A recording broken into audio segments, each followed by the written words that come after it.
Bagi banyak anak pejuang kanker, transfusi darah bukan sekadar bantuan, tapi bagian penting dari perjuangan mereka. Setiap kantong darah dari pendonor bisa membantu proses kemoterapi berjalan aman dan efektif.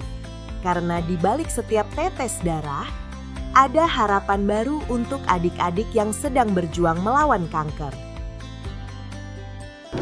Selamat sore, saya dengan Dr. Haringgini Intan Setiawati Mahdi, spesialis anak, konsultan hematologi onkologi.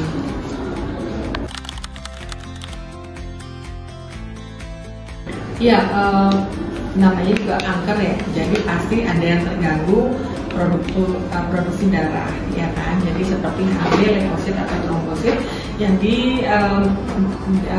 dari sumsum tulang itu biasanya turun tuh, terutama leukemia.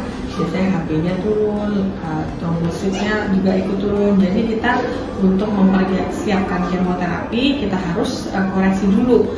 HB-nya jadi bagus, trombositnya jadi bagus, baru kita bisa lancarkan untuk kemoterapinya.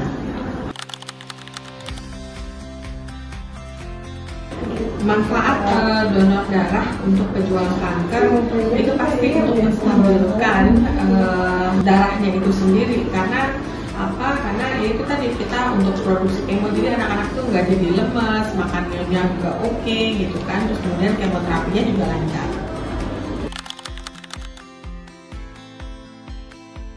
Ya, seberapa seringnya tergantung dari diagnosisnya.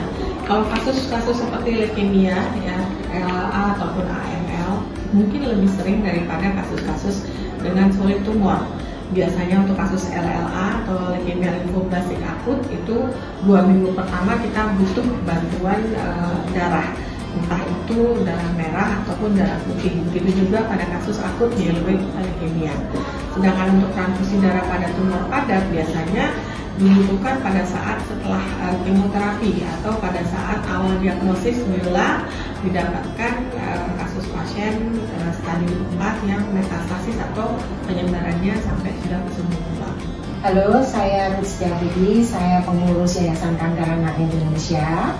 Yayasan Kanker Anak Indonesia dimulai kegiatan-kegiatan sosial oleh founder kita, Ibu Seliana Sorongan, di tahun 2004, di mana Ibu Seli dan teman-temannya membantu anak-anak di Indonesia yang membutuhkan pengobatan.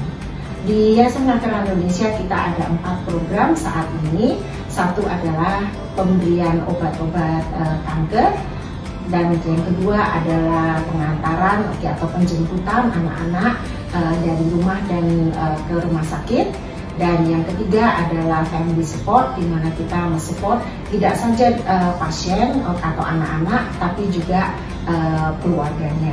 Yang keempat adalah pendidikan yang kita adakan dengan homeschooling, di mana anak-anak belajar dari rumah masing-masing selama mereka berobat, atau sedang remisi, dan juga yang sudah survive.